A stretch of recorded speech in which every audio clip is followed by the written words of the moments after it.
Junkman from VintageRock.com at NAMM 2020. And to my left, and your right, and coming closer, it's guitar player extraordinaire, I like to say, Paul Gilbert. How are you, bro? I'm doing good. Yeah? How are you doing? Fantastic, man. Enjoying NAMM 2020. Your knees okay? My knees are good. I got comfy shoes. I got everything you need to have. You know? So, man, it's good to see you again. I know you were just always busy with one project or another.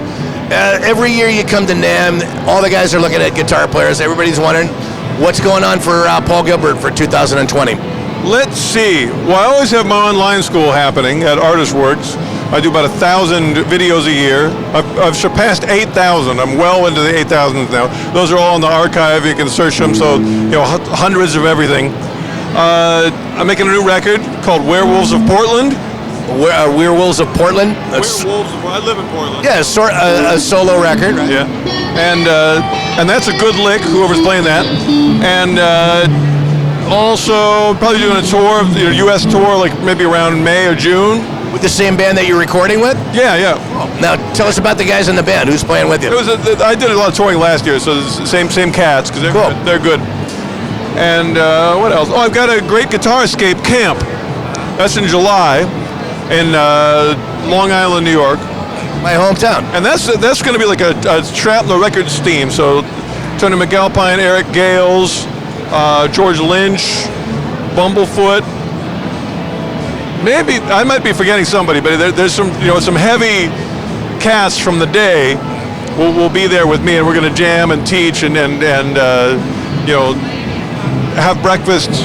Is this an all ages thing? I've been surprised. Like after I do these camps, I've done them before, and the guy who organizes them, he lets me read like what people write over the review of the camp, and everybody is like really happy that I come to breakfast and we can like sit around at the table and eat bacon and talk about pedals or whatever. And that's like, they like that way more than anything that I play. Even better. So, and I don't even practice maybe you practice having breakfast because you do it every day. Are you very technical about your breakfast? I don't feel like I'm especially skilled at breakfast. That's what I was going to say. You're very, very technical. The response to breakfast is really good. And I do lunch too. All eyes are on you as you handle your bacon. Yeah. Now, when is that going to be going on? You said like in the summertime, or at NAMM? Oh no, the camp. What again? The camp itself. The camp.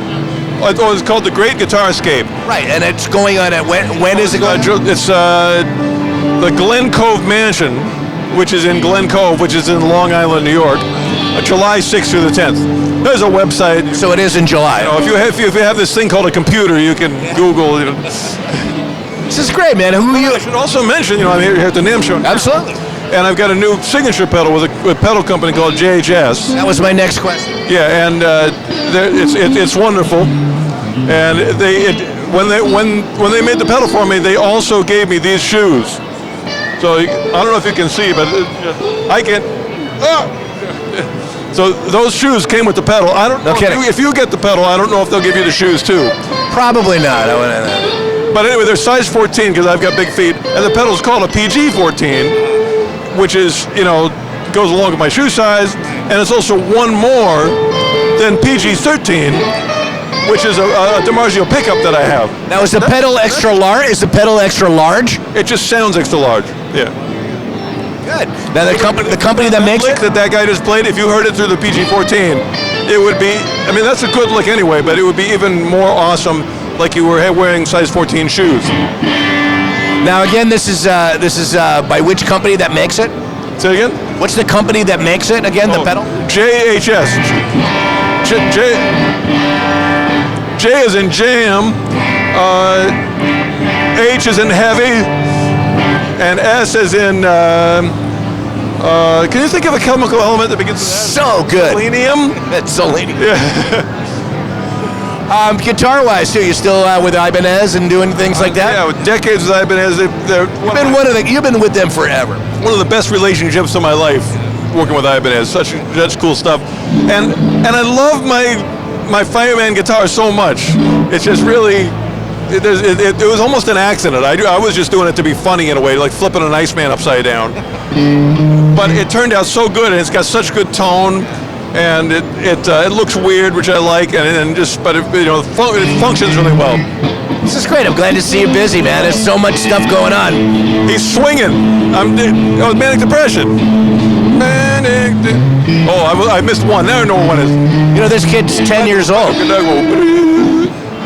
There you go. Whoever that is back there, he's got it together. He does. He does. Sounds great with a bunch of vintage guitars over here. Yeah. So, dude, I really appreciate you coming over and talking with us over here at VintageRock.com. Always a pleasure to see you. I can't think of a NAMM that I have not seen you at. You know, you've been at so many. There's been a couple, but mostly I've been here. And thanks for promoting vintage music things. Absolutely. Well, I like the vintage music things. you know, it can only get older. You know what I'm saying? Pleasure. Again, thanks for talking with us. Again, Paul Gilbert and Junkman here for VintageRock.com at NAMM 2020. Coming to you.